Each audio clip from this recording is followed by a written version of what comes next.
my welcome to Aggies. We're so delighted to have you all here tonight. Our interfaith efforts here at the Church of the Epiphany are directed not only to our congregation, but really to anyone interested in interfaith activities who lives nearby in Oak Park, Agora, Westlake Village, Thousand Oaks, and beyond. We invite you to let us know if you have any interfaith-related events or education you can share with us.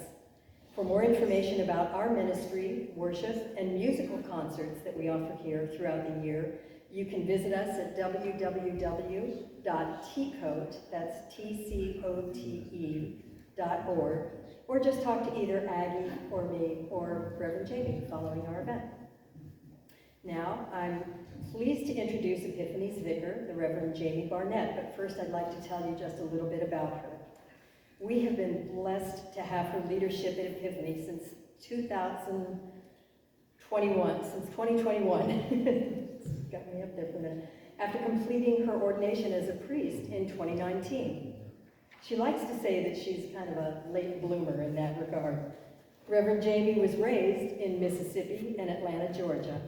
She had a very successful 30-year career in television production with CBS Studio Center, juggling her work while serving in several capacities at All Saints Episcopal Church in Pasadena, and then as assistant rector at St. Michael's in Studio City.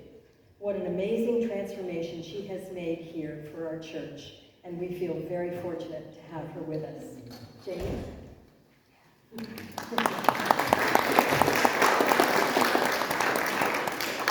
Thank you, Carrie and Aggie, and on behalf of the Church of the Epiphany, the Episcopal Church of Epiphany, and indeed on behalf of the entire loving, liberating, life-giving Episcopal Church, we want to welcome you all here today, this evening, and I want you to know how delighted we are to have you here. And, you know, for us, here at Epiphany, radical welcome and love is a big part of who we are. It's a big part of our mission statement here at Epiphany. So it was with that spirit that Aggie and Harry launched our interfaith ministry a little less than a year ago. So they have really just worked hard and done a lot of work toward moving this ministry forward in a very short time. So we want you all to know that you'll always hold a very special place in our hearts because you're our first event, our first forum that we were able to co-host here at Epiphany. So that will always be special to us. And so I hope you can tell how proud and happy we are to have you all here tonight. We certainly are. We're certainly honored to have you, Gurpreet. And your willingness to come all the way up here from Orange County, that's no short schlep, that's for sure. And share all your knowledge and your experience so that we can grow to understand and appreciate more of the core beliefs and practices of Sikhism. And of course, Terry, we are delighted that you're here with us tonight and all the work that you do, which I'll mention in just one second. But before we begin the forum in earnest, I'd like to take just a moment to open us up with a short little reflection.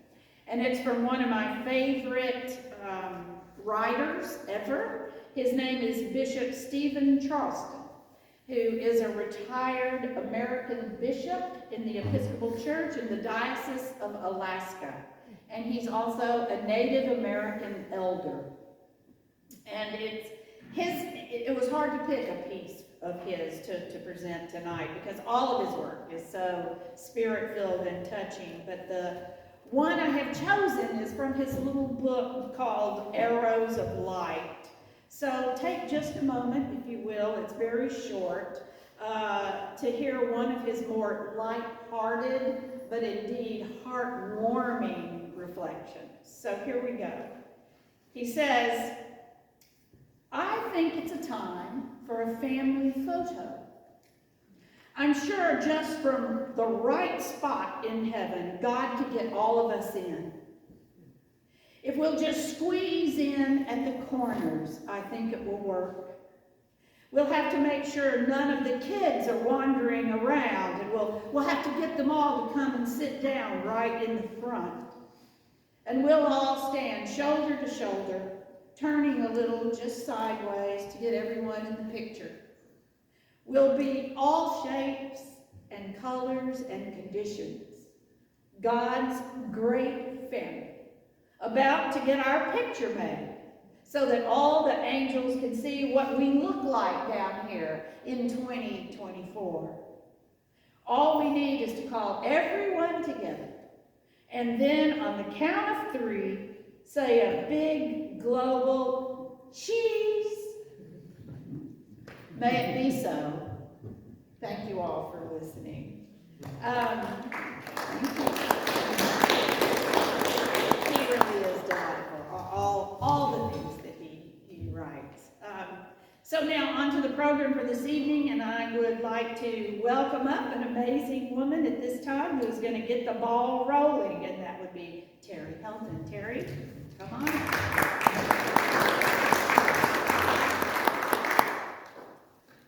Thank you for allowing us to be here tonight and being so welcoming. And I am just impressed with the people who came from Fillmore and Ojai and Gurpreet for coming from Orange County. Thank you very, very much.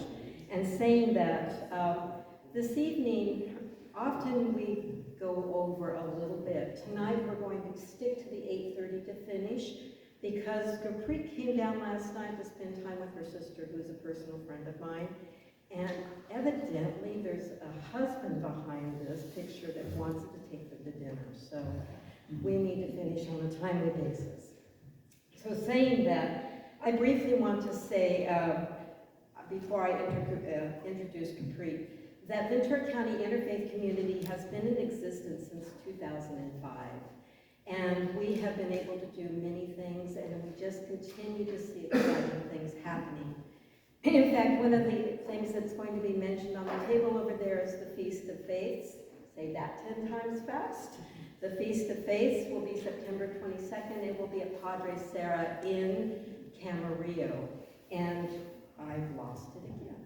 So, in Camarillo, that will be a little bit of cost because we cater it. It will be $30 if you in advance pay for it. It's a donation, and $35 at the door. The food will be halal and vegetarian, and actually the food is going to come from this part of the county all the way to Camarillo. So we're excited about that. Any information you'd like to have about Ventura County Interfaith Community and what we're doing in the future can be found on the website vcic.info. That's vic.info. VCIC. Did I do my thing? vcic.info. The flyers are over there.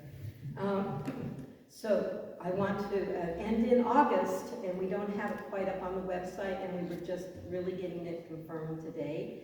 In August, we will be making a visit to the mosque in Oxnard. They're opening to us a visit, and we will attend a little early to get some education. We will attend a prayer meeting and have some time for conversation. That information will be on the website soon, and we'll be sending flyers out. Just to get you, that idea is August 23rd. So saying that, and as I lost the bio for Gurpreet, I'm going to do from my memory what I know. So knowing Jazz, Dr. Jazz Korvermani, and her heart, and being a Sikh, we say it's Sikh, not Sikh, and knowing her heart, when she said that her sister could do this, I knew it would be good. And her sister lives in Orange County. She has lived there for 30 years. She graduated from a school in Delhi, the University of Delhi, and the University in Chicago, Illinois, Chicago. She has taught at the Gurdwara for the Punjabi schools, and she has been involved in teaching people in the public, the policemen, the firemen, the academies, on Sikhism. And how important is that? If you ever read your newspapers and the problems that sometimes occur, that's really important that education occurs. So she, and as Reverend Jamie already said, she is part of the South Coast Board on Interfaith there now. Sounds like something we could use here. So, saying that, I really personally appreciate you making the journey here to speak to us tonight and to teach us about Sikhism. One more thing. Tonight, before you leave, we will ask that you fill out a survey so that we will understand if this type of program is beneficial, what we can do better, or if you have ideas. So thank you very much.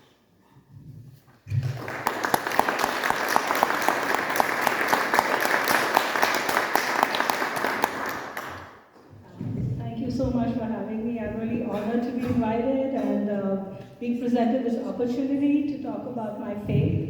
I have to say that I'm a little nervous because this is the first time I'm doing this Sikhism presentation in an interfaith setting in person. I've done an online religion 101 Sikhism thing, which I spoke for 1.5 hours.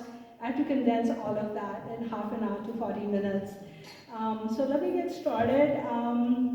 You're going to give me a 30-minute sign so that I know to wind up. And then whatever I forget to address, so you think you have questions, we can do the Q&A. Q&A is no holds barred because this is your one opportunity to ask whatever you want to ask, right? So I will first talk about myself. My name is Gurpreet Singh, and as I told them earlier, my name means that somebody who loves the Guru or is loved by the Guru. I was raised in India. We pretty much grew up. I did my master's there, came for a master's to the US. My parents were both professionals. In India, very much when you're born into a faith, you learn by imbibing. No one ever taught us anything. I didn't even learn to speak my language. English is my primary language. It's the language that I think in. So when I came to the US, I didn't speak my own language, Punjabi. I couldn't read my own script. And I'm self-taught. And whatever I've learned is through self-learning. I haven't learned any religion classes or theology or anything. And so whatever I know is from what I have learned on my own and through my life experience. I'll talk about Sikhs. After 9/11, there were a lot of hate crimes against Sikhs. It's like a mistaken identity issue and things. And so we realized that even though Sikhs have been in North America and USA for over 150 years, people do not know very much about them at all. And it's partially our community's fault as well for not teaching people about who we are, what we represent and what we stand for, what we believe in. And so my husband started a foundation called Sikh Lens, which through media and films teaches or educates people about who Sikhs are. And primarily, we started this about over 20 years ago, and the biggest one we have is in February, the weekend before Thanksgiving at Chapman University. It's a 4-day film festival.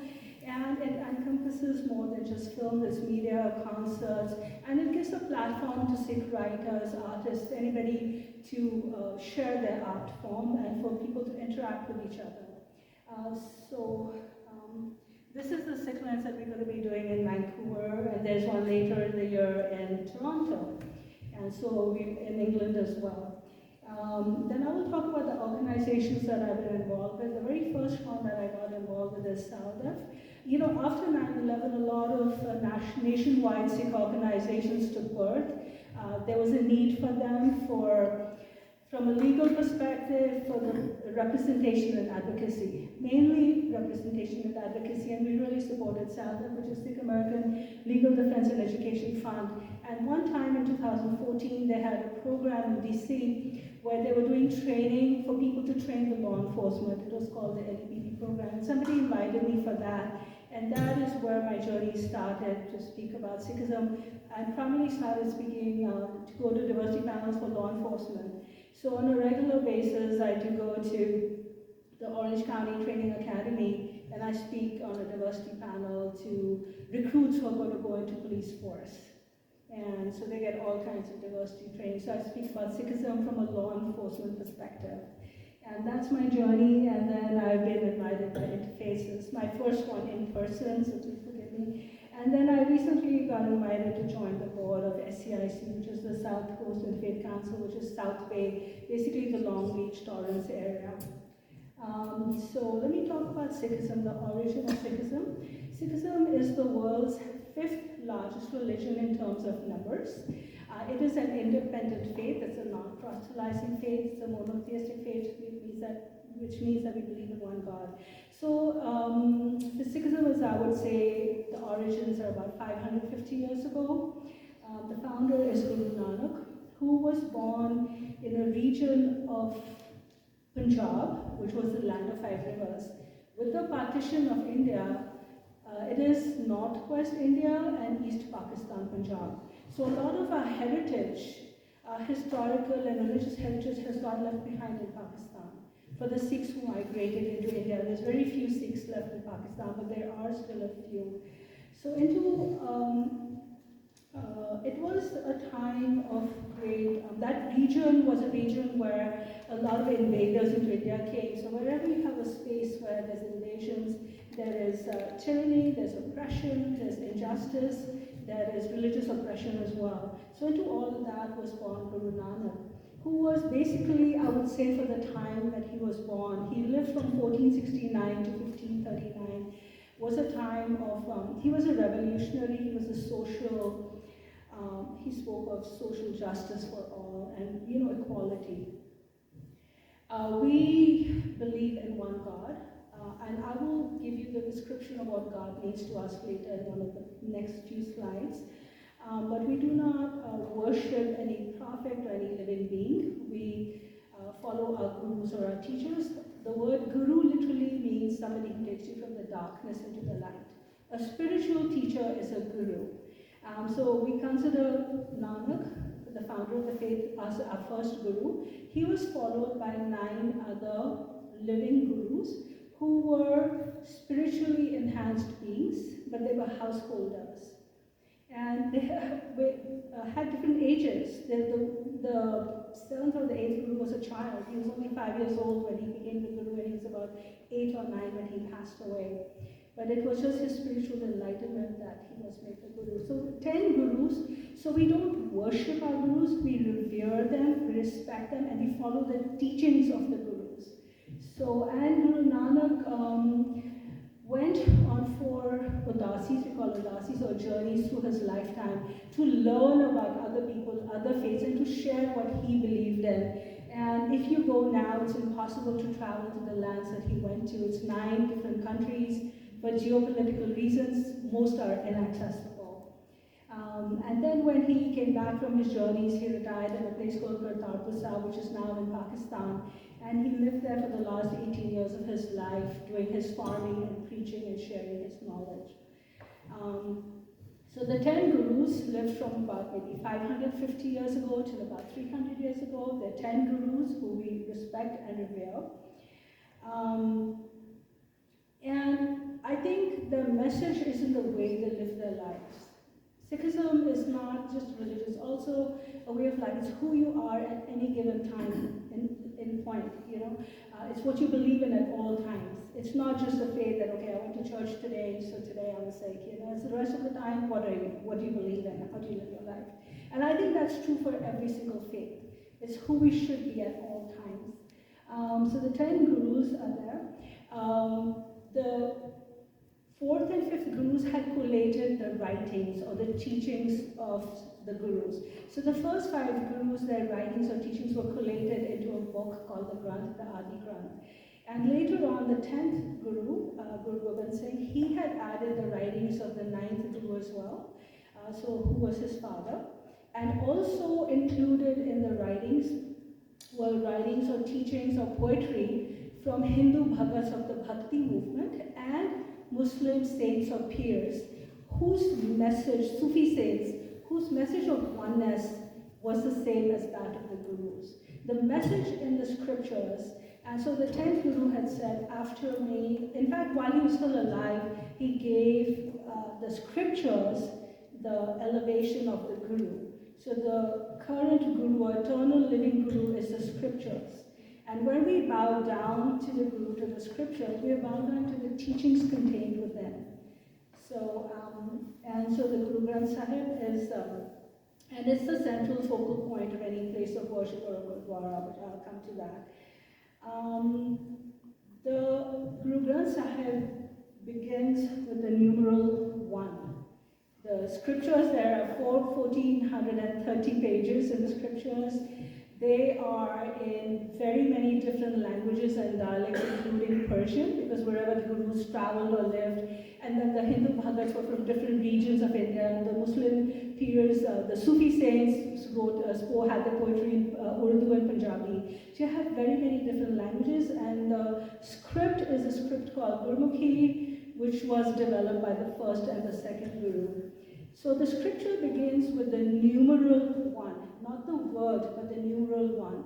There is absolutely no ambiguity about the numeral 1, right? 1 means 1, that there is one creator, one God, the one that we believe in. And it speaks of the oneness of the creator, the creation, and all beings. So, Ekonkar, the one creator of the entire universe, of all the universes. So this is the description of God or Vaheguru for us. Ekonkar, one creator. Sat Nam. Sat means truth, the absolute truth. The absolute truth is unchangeable. What is unchangeable? Absolute. Nam, the name, the true name. Karta, Purkh. Karta is the creator, and Purkh is the creator who lives within the creation. So we believe that there's one creator who lives within the creation with all of us. And when you speak of that, the one creator living within the creation, that implies equality, unity, right? Uniformity. Then Nirbhav and Nirvair means without fear, because the one creator is without fear, and that is the only entity that can be without fear. And Nirvair is without enmity. Where there is no fear, there is no enmity. Akal Murat. Akal means without time. So a timeless Murat, a timeless formless being. The supreme being is a creator, is a timeless formless being. So it's a very abstract concept for a lot of people to understand, the concept of God for us. And God is a Western word, right? So we use it because there is no other word to use. Akal Murat, so Akal is without timeless, a timeless formless being. Ajuni and Sarvan. Ajuni means without birth and death. So only God is without birth and death. Everything else, the creation, everything is born, is created, and it will eventually become dust, right? We all came from the dust, and we're all going to go back to the dust. And Sarvan is self-created and self-destroying.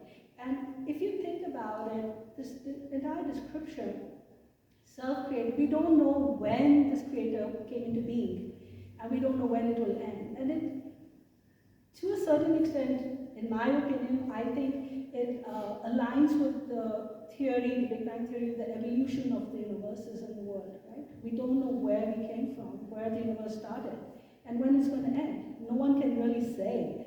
And Gurpreet Singh, how do you attain or achieve or become one with this creator? Is with the Guru's grace, with God's grace. When you are blessed, you will become one. And so Vaheguru, so what do we call God in our language? We say Vaheguru, the wondrous teacher, the supreme teacher, the supreme being, the creator, the one, who's the truth, absolute truth, the word, the Shabad. The word or the Shabad is the teachings of the scriptures. Those are the words. The message is that of oneness. Oneness of the creator, the creation, and all of creation, and the creation with the creator. We believe that the creator lives within the creation, and the creator lives within each one of us. And then the noun is the name, the true name. The principles of the way of life. Because like I said, when you're sick, it's who you are at all times. It's what you believe in. It's how you should live your life. Everything I say is a should. Because every faith, every religion has certain principles or things that they teach you, right? You have your 10 Commandments.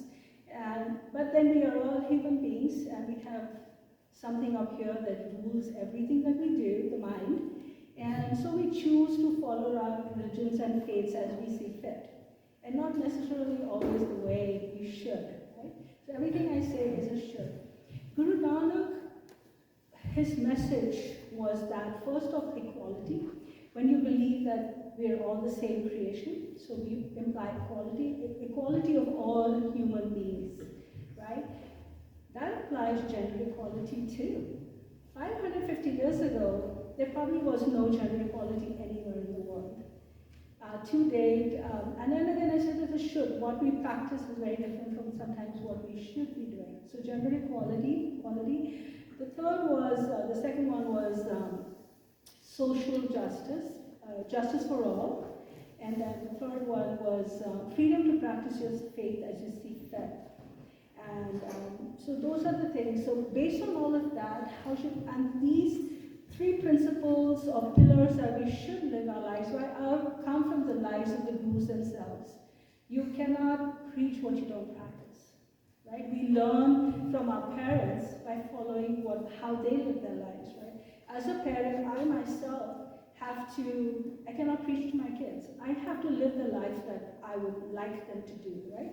So the three principles that we should live our lives by, the first is Nam Japo, which means to remember the name, to meditate, to always remember God, because then you would always do the right thing, right? To always feel that presence, that higher presence, spiritual presence in your life, in your being. The second is Kirt Karo. Kirt means your hands. Kirt Karo means to labor, to work honestly, to be a productive part of society. You do not to live the life of a householder. You do not leave your family. You can attain spirituality, living the life of a householder, doing your part in society. The third is Vandachako. Vandachako literally means to share and eat. You share what you have. You create an equitable society, right? When you share what you wouldn't have as much difference between the haves and the have-nots. You share. You share of yourself and service to all. Chakos to eat, everyone shares and eats. You share what you have. It's not just, somebody might not be materially very rich. You share materially if you can. You share mentorship with your mind. Mentorship to share your knowledge that you have. Sometimes it's just sharing your contacts, right? And also then physically to help people with your hands. You go and do volunteer work or whatever. But to share what you have from your mind, from your body, and from your wealth. And we have a saying, and the most important of this is, we have a saying that says, truth is higher, highest is truthful living. When you remember God in everything you do, you live a truthful, righteous life, right? Then I will talk about, I will talk about this next, I guess. Remember what I said about there being 10 living gurus who spanned a period of 250 years. The 10th guru said that after me, the scriptures will be the living guru. So what happened is that Vaisakhi comes in the month of April, mid-April or so. It's the spring harvest. So at the spring harvest every year, there used to be a very big festival and people would get together and things like that. So in the Vaisakhi of 1699, the 10th Guru, Guru Gurpreet Singh, had given a call out to all Sikhs to come and see him in a place called Anandpur Sahib, which is in Punjab, India. And there he decided, it was the socio-political times, the history was such that he realized that the Sikhs needed their own unique identity and a formalized institution where they were recognized for what they believe in, a very unique identity. So he called for the Sikhs to come to him in April of 1699. And he wanted to create this body of people who followed their faith that were recognized for what they believed in. And he gave them, and this is an initiation ceremony, it's called the Amrit Sanchar. I would say it's very similar to baptism, where you take the faith, you adopt it formally.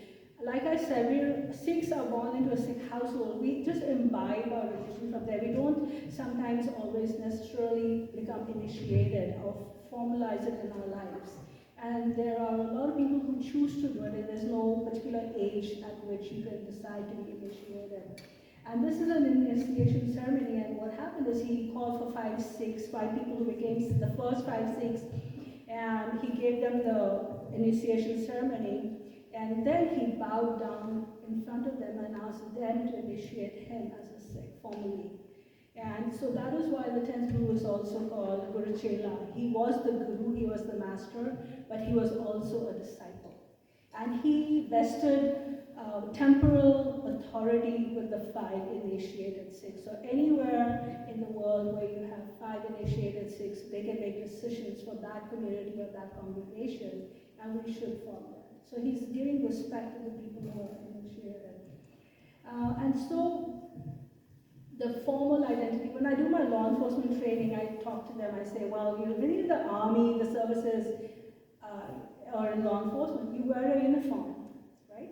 When you're in uniform, you're identifiable for who you represent, what you represent. And so there's a certain standard of behavior expected from you. There's a certain perception of you when you're in uniform. So similar to that, the 10th Guru wanted to give the Sikhs an identity, the uniform that they wear 24/7. They call the 5Ks because they all start with the letter K. In American terms, when I do my law enforcement, these are religiously mandated articles of faith. So I emphasize that a lot, that these are religiously mandated articles of faith. The first, most important one is the kesh, or the hair, long uncut hair, and the gender equality for men and women. So that's why you see Sikh men who have their facial hair, they have the hair on the top of the head, which normally you would make a top knot at the top, which is covered with a cloth or a turban. When my son was little, I would braid his hair and make a top knot and cover it with a small square piece of cloth called a patka.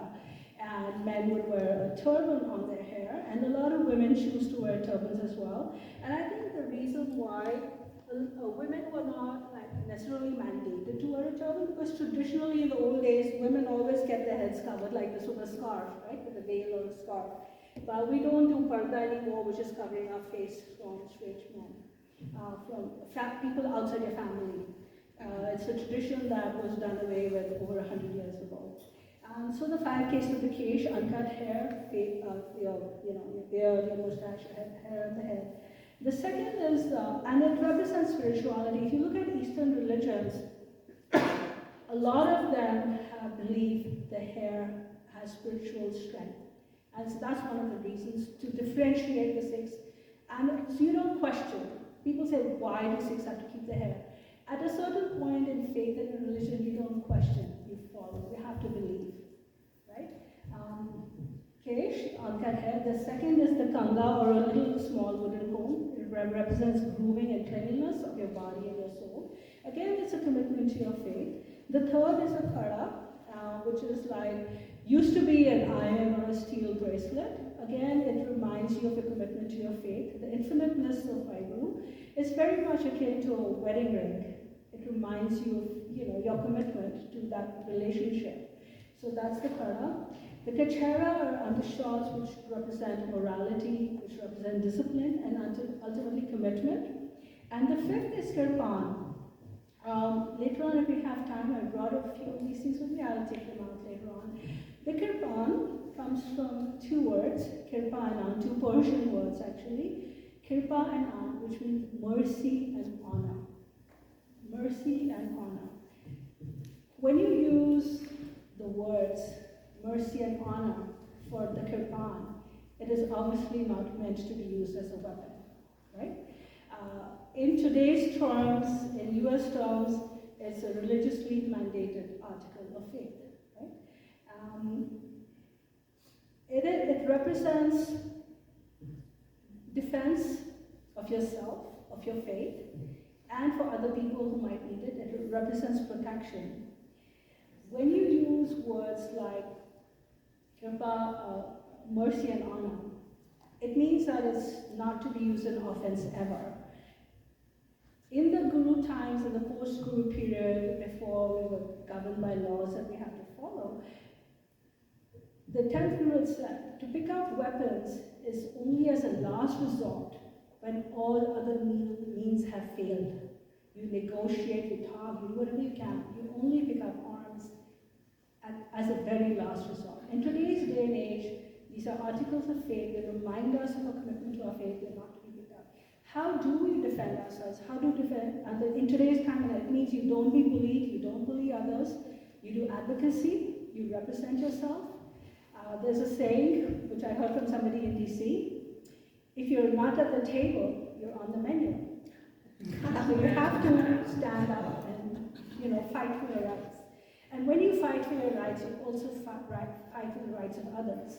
And the Sikhs have realized the hard way that they do need to do that. It's a simple thing, as simple as when my son turned 16, I took him to the DMV to get his picture taken for his student, driver's license. And the lady knew right away that he had to have his head covered. That is the training and the advocacy that must have gone in for years and years, that she knew that he could not be asked to remove his patka or turban. In law enforcement terms, to remove a turban in public is equivalent to a strip search. That's something I really emphasize. And these things have all come from advocacy and representation for standing up for your rights for others. And in France, there's a turban ban. All religions had coverings. They had banned about 10-15 years ago, and turbans came in that. People officially cannot have their head covered and it's considered very disrespectful. A turban is like a crown. It represents sovereignty. It represents honor. And it is, you keep your head covered. A Sikh person who is truly devout and believes in their articles of faith would never ever go out with their head uncovered. My husband usually keeps his head covered even at home, And so a turban, and to touch someone's hair or turban is considered to be very, very disrespectful. Okay, so the philosophy and the doctrines of Sikhism. This is something that I have learned and understood. It's taken me over 20 years to understand a lot of these things. And so I will share what I have.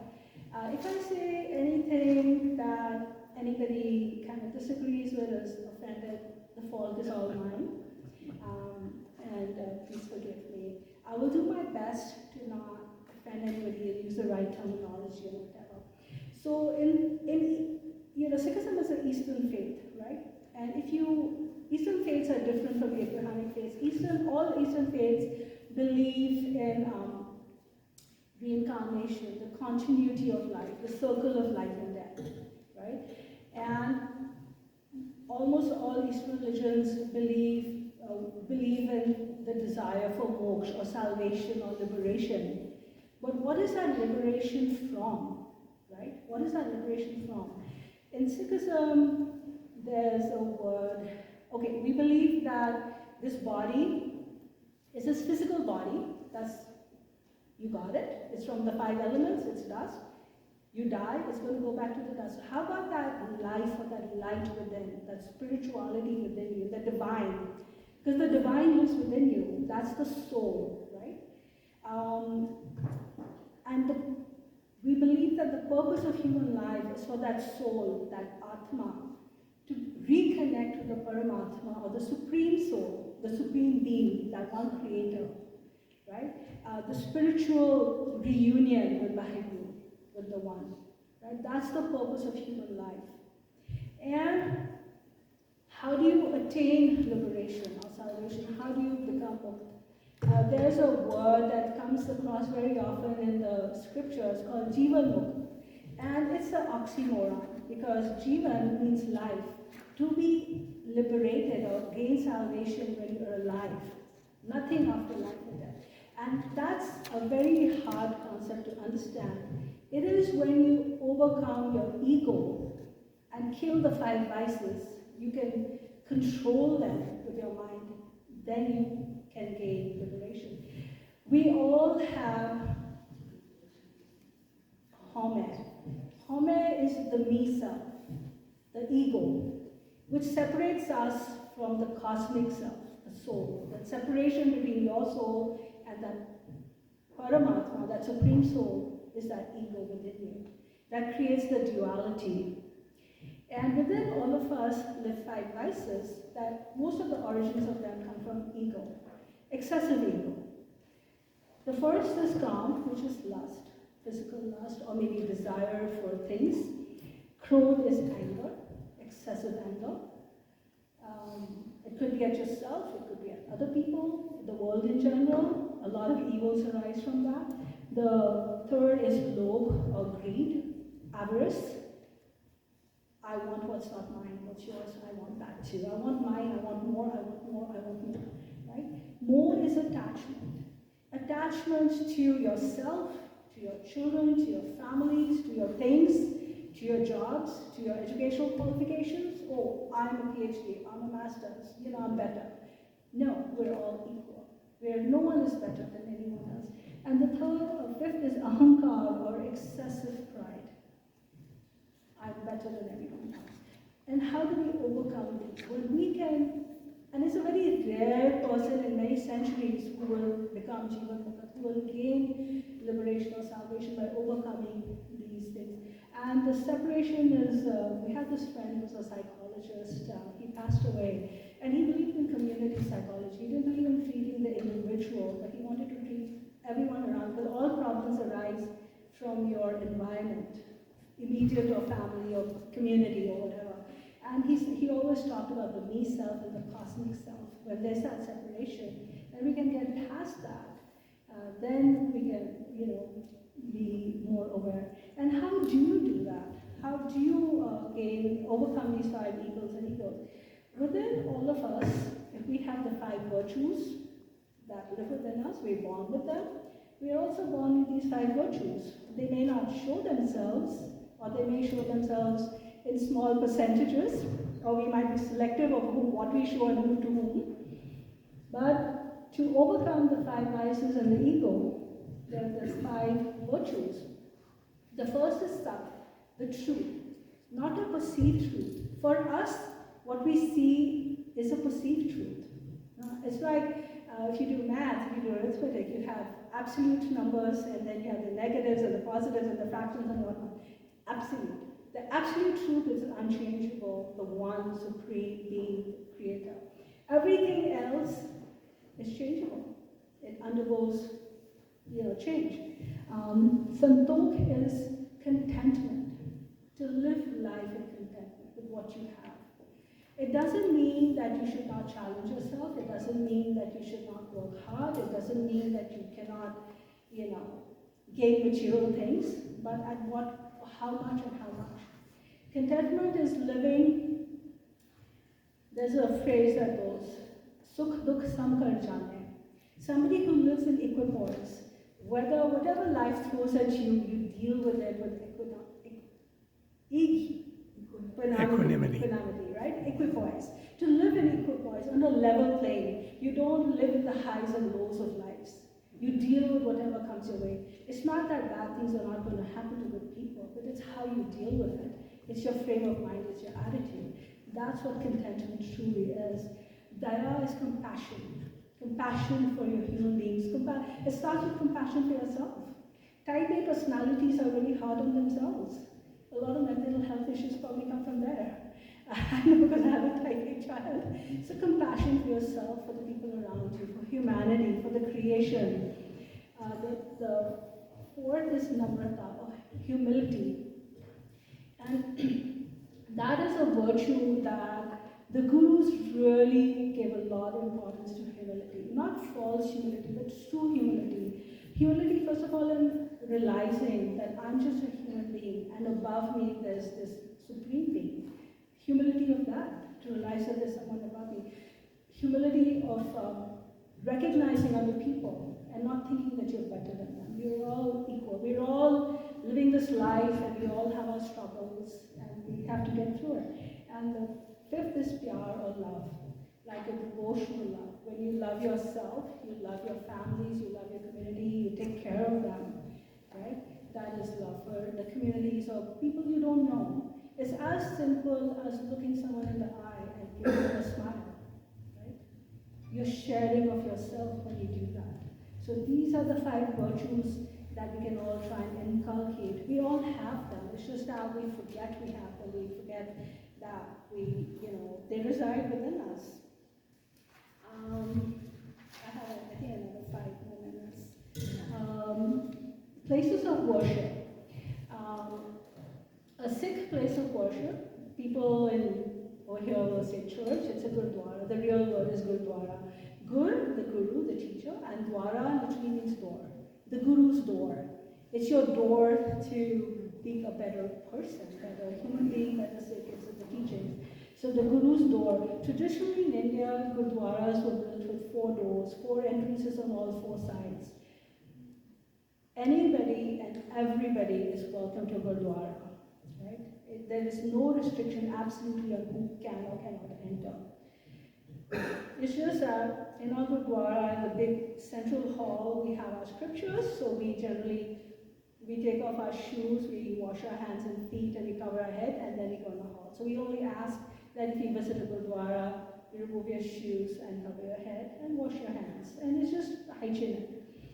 It's a safe place of worship. So the 2 pictures I have there is the exterior of a Gurdwara. It's the one in San Jose. It's a really nice big Gurdwara.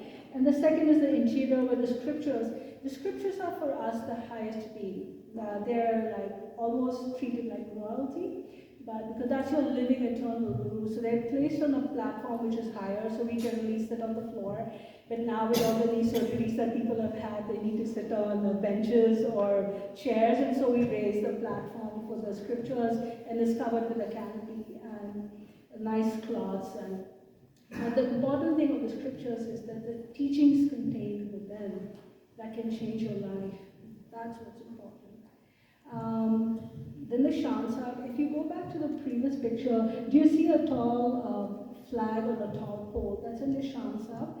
Nishan Sab, the Sikh flag, is a triangular piece of cloth with a khanda in between. The khanda represents the eternal Guru, the infiniteness, and also the 2 swords represent Nidhi and Piri, which represent spirituality and temporal power. We do not live in a vacuum. We live in an environment where outside influences are there. You have to be socio-politically aware. If you are not, how do you defend your faith? How are you not going to be oppressed, right? You have to be aware.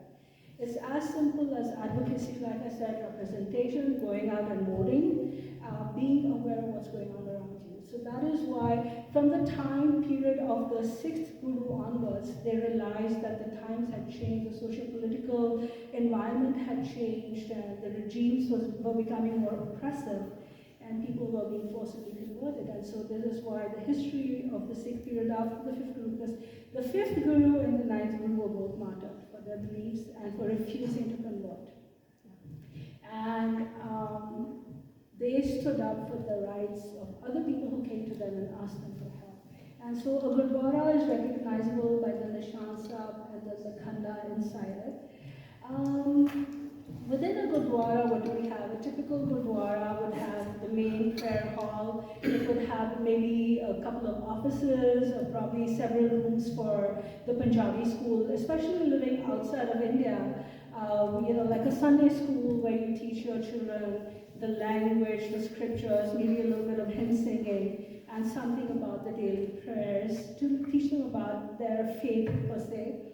And then we would have a community kitchen, a big community kitchen, and I will get to that. So the top picture is that of a congregation sitting inside. So the scriptures at the highest level, the floor, the carpet is covered with normally white sheets just to keep them clean, they can get washed. And then the congregation sits on the floor all around. Generally, men and women sit separately, and that's more respect. That's more of a social, cultural thing. And then we have somebody standing here. So a typical congregation or a service in a Sikh Gurdwara would be, you would have hymn singing from the scriptures. They have to be from the scriptures without the words being changed exactly the way they're described. You would have maybe somebody who would explain the scriptures to you or give a lecture. We would read an order of the day from the scripture itself, and then it ends, every congregational service would end with the Ardas. Ardas is a supplication prayer. I call it a supplication prayer. So everybody would stand up and one person would lead it. And the supplication prayer, I think, is one of the most important in a congregational service, and you can do it at any time. The typical Ardas has a formal part of it and an informal part. The formal part has come down from the times of the Gurus and has obviously evolved over the centuries. and it remembers our gurus, the martyrs, the people who made sacrifices for the faith. So we need to remember our history. If you don't remember your history and the people who sacrificed for you, how is your faith going to continue? How are you going to have belief in your faith? So you have to remember your gurus and the people who sacrificed for the faith. And then there is the informal part of the ardas, which is, you know, whatever the reason that you have in that service or congregation, you would ask for blessings, maybe somebody's health, or somebody has something that they want to pray for or thank for gratitude. And then at the end of it, a lot of times I've noticed in the last 8-10 years, whoever's like, you know, if there's a natural calamity somewhere, something's happened, they will include that also. Pray for those people who are affected or whatever. And then one of the very last phrases in the supplication prayer that everyone says is Sarbat Bhala. Sarbat means everybody, and Bhala is well-being. So you pray for the well-being of everybody, of anybody and everybody. When I do my prayers, if I know that someone is sick or something, then I will include them in my thoughts and my prayers, in my ardas. And I truly believe that there is a lot of strength in prayer. When you pray for other people, you might not know them, or you know them, you pray for them. I think there's a lot of strength in that. And so that's the congregation prayer. I have to say that in the Sikh faith, there is no ordained clergy per se. Each one of us should learn how to read language, our scriptures, and learn to read and do this hymn singing. But we do have formal hymn singers and preachers, and that's come out because most people don't know how to do a lot of things nowadays.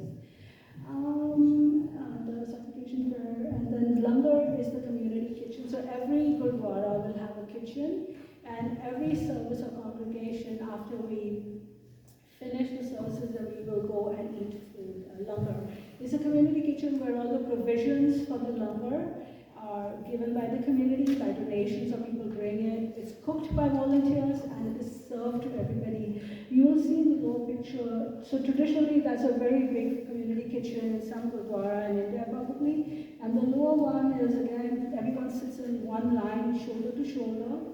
It doesn't matter who you are or where you came from, equality.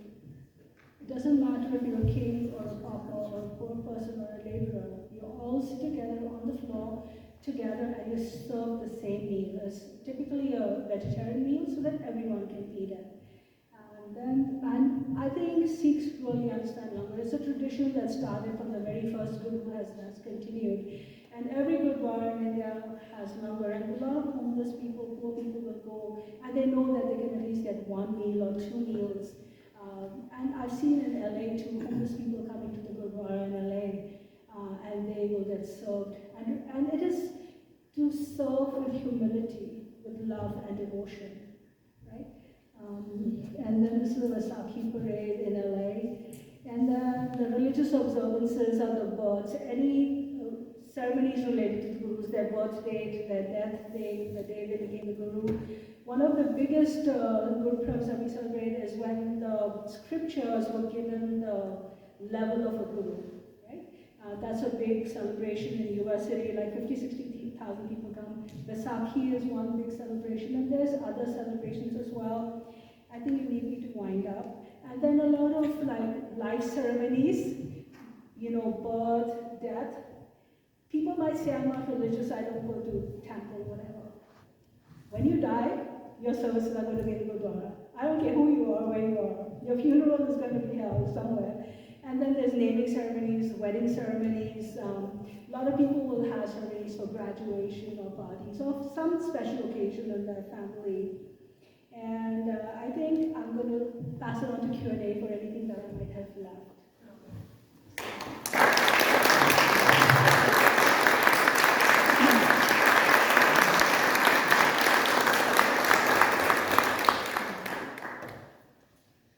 So I think we only have the one microphone, but thank you. That was amazing. I learned so much.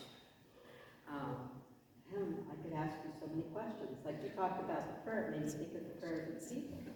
Is that right, Reverend Jamie? It was like, wow, that sounds like what we do. So, any questions? Are your scriptures translated into English, or do you have to learn the language to know what's in them? Okay, I will answer that. Answer the question, yeah. The scriptures are in the original script that was developed by the first and second Guru, which is Gurmukhi. I personally first learned Gurmukhi so I could read from my scriptures and understand it, and I need to use a dictionary. I think they are translated. There are several translations in English, but you lose the nuances of the language.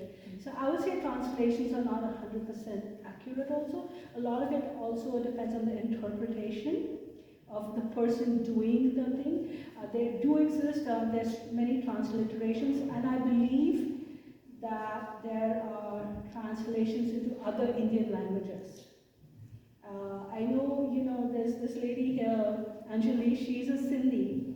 Sindhis were people who came from Persia who were persecuted, and then they came into Punjab and they became the followers of Guru Nanak. They follow the teachings of the first Guru, they're called Sindhis. And many of them have come into India after the partition of India. And I know that the scriptures are translated into their language as well. But there are English translations and transliterations available. So to clarify, the original is in Punjabi? Yes, it's the script. So the script is called Gurmukhi, which is the Guru's word. And the languages contained within the scriptures might vary. There's Punjabi, the local dialects. You have to realize the Gurus traveled all over India. They went to many different regions and they adopted the languages and dialects of that region. Then you had Hindu Bhagavats from many different regions of India, and then whatever language was primary to them is included. And then the Sufi saints spoke in Urdu and Punjabi. So you have so many different languages in there, and also Persian, because Guru Nanak traveled to the Middle East.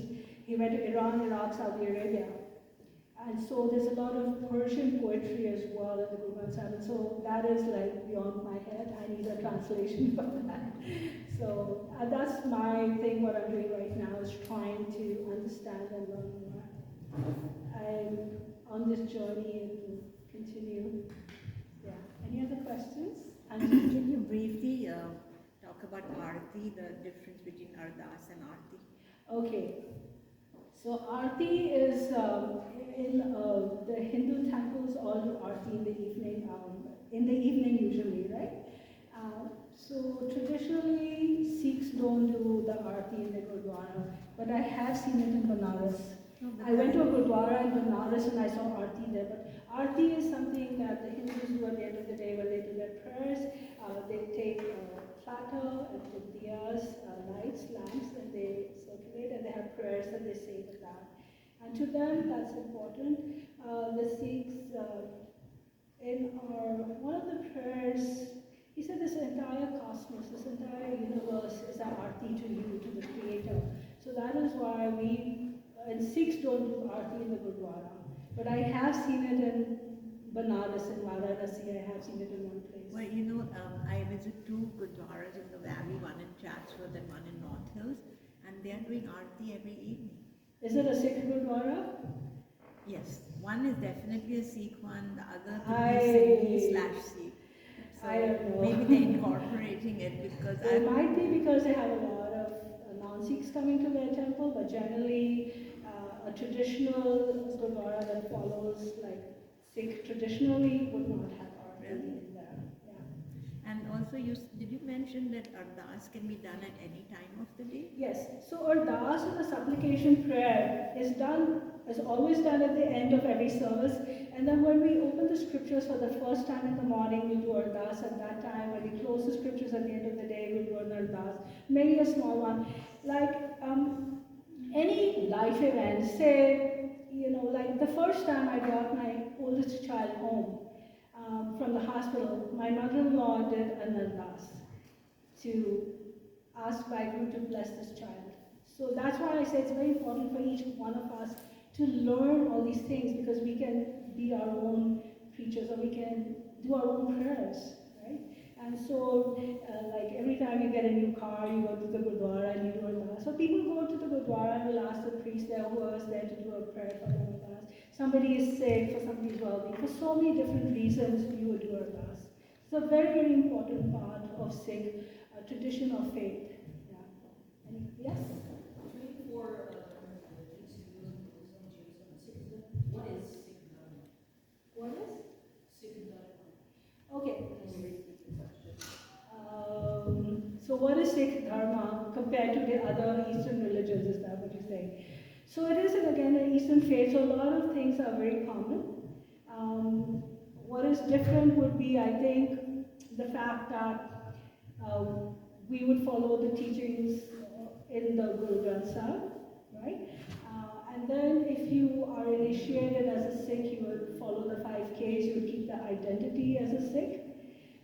A lot of things are very, very similar in the belief system. I would say the theology probably is quite similar. The differences I don't know because I haven't studied enough about the other religions. It's like I said, well, I was born into a Sikh family, but we lived outside Punjab all our life. We lived in South India, Maharashtra. And so what we know about Hinduism is also imbibed. So we don't necessarily know.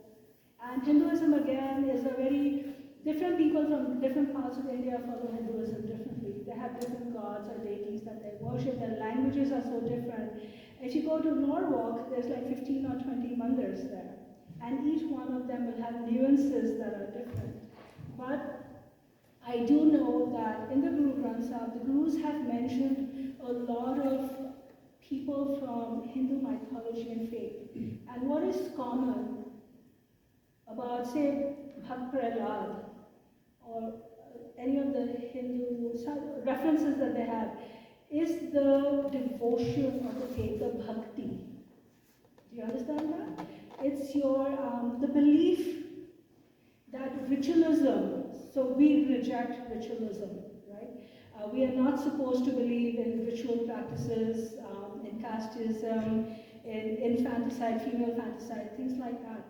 But what is really important is the love of God and the devotion to God and remembrance of God's name, which that is why so many Hindu bhagats and Sufi saints have been included in the Guru Granth Sahib, is because they believed in bhakti, remembrance of God's name, and bhakti, that devotion, that's important, right?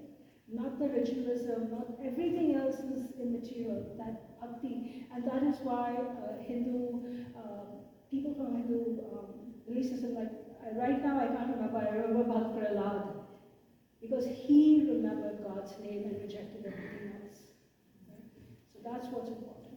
So one of the differences in Hinduism, and I may be wrong from looking at your Gurdwara, is that you do not have idols in there. Yes, so that's a very important part of what she said. Remember what I said, the description of God is a formless.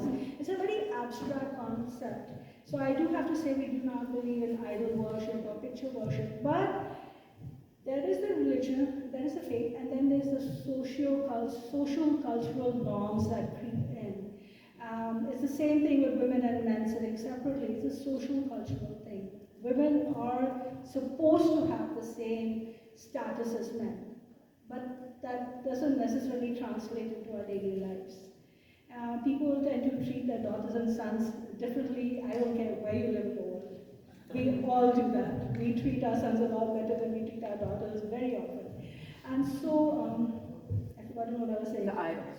Yeah, so we don't do idols. But you know, I've seen over the years what's happened is the people will have pictures of the gurus, they will put garlands on them. We're not really supposed to do that. But I understand our concept of God, Bible, is very abstract. So people do need that. Importance for us is the scriptures and the teachings within them. Yes. So when I think of bhakti, I think of music and chanting and that kind of thing. Is that important in Sikhism? Yes, very important. So I didn't get to that in my spiel, but I will get to it since you asked for it. The scriptures are 1,430 pages. It's a collection, it's a collation of many different hymns. They are organized into 39 chapters, which are different rags. The rags are from the North Indian classical music system, and there's 39 rags, and they're organized, collated according by the rag. And actually, all the hymns that are included in the scriptures are meant to be sung in the. A rag is a musical measure, basically.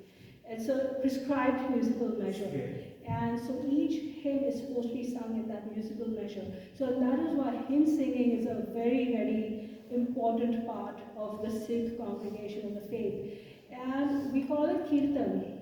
Kirtan, and a lot of Hindus here will understand the word kirtan. What does kirtan mean? Kirtan means singing the praises of the one. You sing the praises. That's why in churches you'll have hymn singing, you have gospel music. When you sing the praises of your Lord, of your Creator, you try and imbibe those qualities. You try and become one with those. So that's why hymn singing is a very integral, important part, I think, of all faiths. Does that answer your question? It does. Thank you. You got one over here. Roger. That's it. Yeah, so I was wondering why having a picture of your guru and offering a garland is not right. And it seems like you're honoring him. I think what's happening is that people... They can't hear. Okay, the question is why is it, to have a picture of the gurus and garlanding is... Because I think people forget that they treat it as a ritual, then they forget that they should be learning the prayers and the shabds and the teachings. A lot of people are forgetting about that, that's why. It's like, I also have pictures of the gurus in my house, in my prayer room, but then I don't worship them. You don't worship anybody except that one creator who's formless. It's very abstract. It's a very abstract concept for a lot of people to understand. But the important thing is the love of God, to remember the name and to follow the teachings. People forget about that. That is why. They forget, they don't understand the prayers that they say. And that's why it's important. We have a lot of phrases that say Sat Santokh Vichar Karna, to contemplate. You contemplate on the truth, on contentment, and you have to learn, to vichar, to think. You self-reflect and you think, and you try to understand what are the teachings saying, what are the prayers saying, what is the meaning of this. Right? This gentleman over here. So in the liberation of that part of the Creator that's in all of us, is that dependent upon the individual, or is there room for God's grace in that liberation? Yes, so again, that's a very hard concept. It took me many, many years. I can't say I truly understand everything. I don't think we have answers to everything. But yes, there is free will, and there is God's grace. And that, the word kirpa, mercy, prasad, God's grace and honor and blessings can make the difference to you. But that also doesn't mean that you should not make that effort too. So there's free will and there's God's grace. They're both, I can't say equally important, but ultimately that's why in the Mool Mantra, that first prayers I said, the Gurpreet Singh, everything will come when you have God's grace. And I reflect on my life and I think, how would my life have gone in certain ways? When you think back on your life, right? I look at it that I'm extremely blessed. And to live in that way is to be grateful for what you have, what might have been and was not.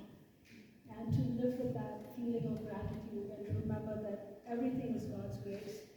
Today, sometimes I'm driving and I get distracted or I have a lead foot.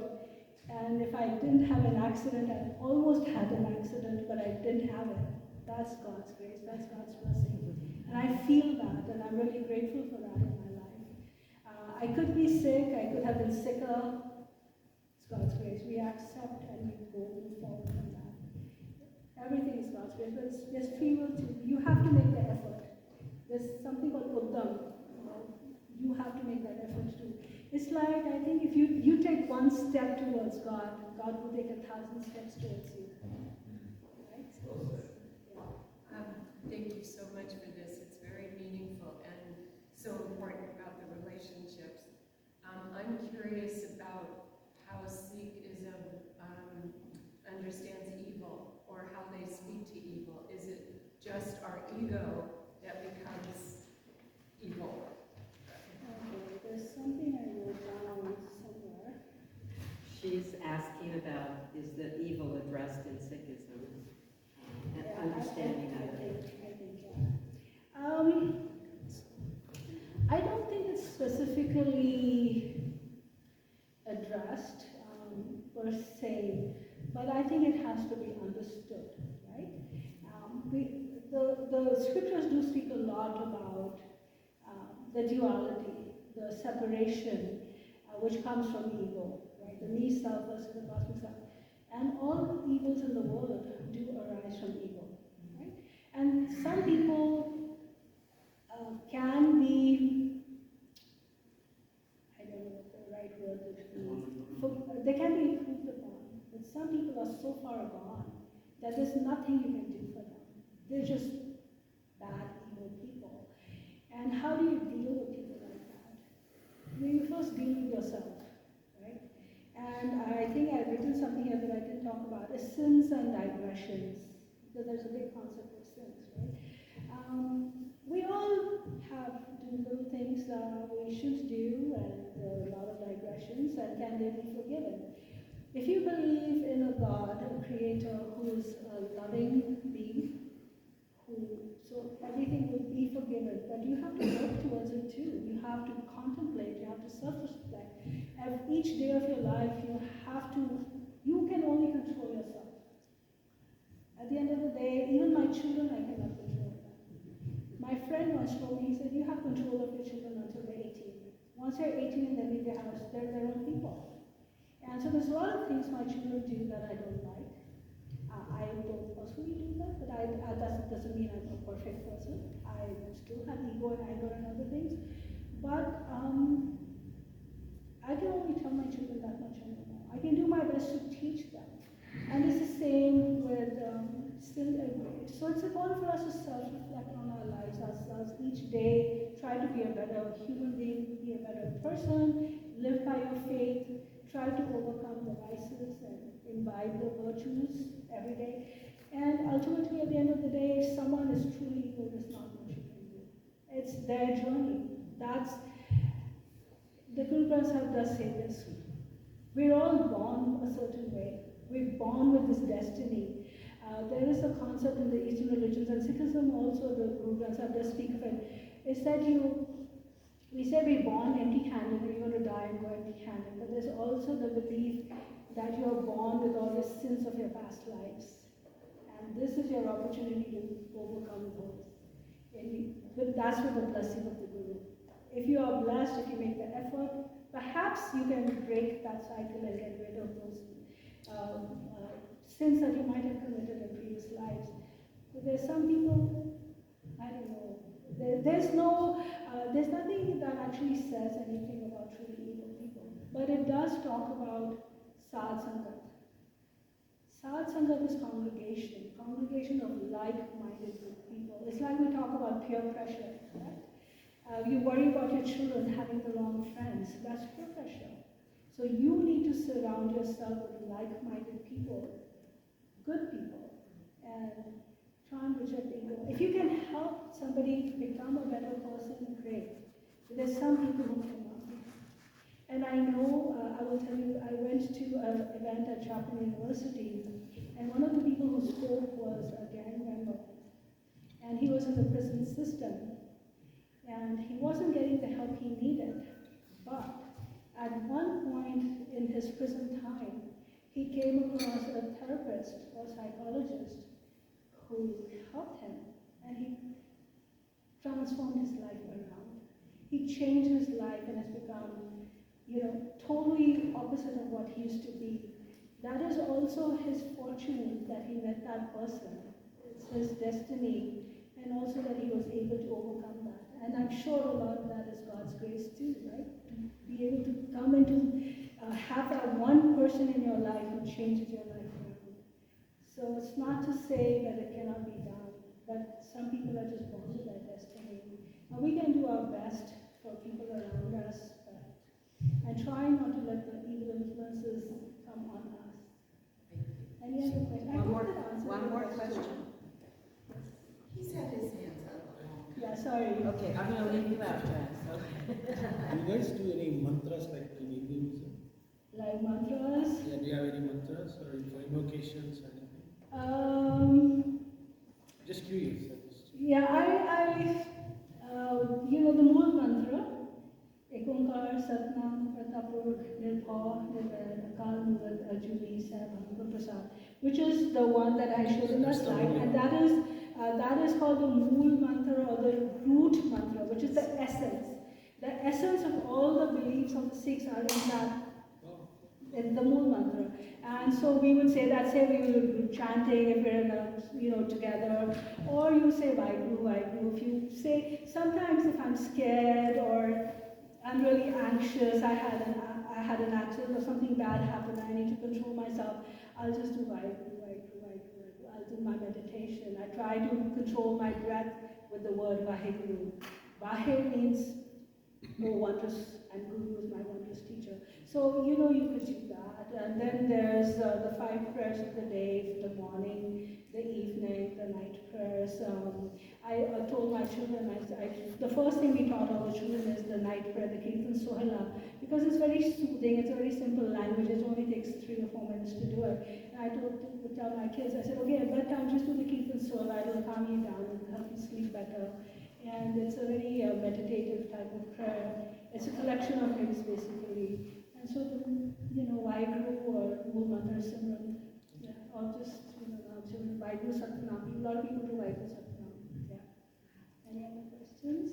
So I don't want to keep you over. That's okay. I do my best. Most things, it's impossible to cover everything. And if I made any mistakes, please forgive me.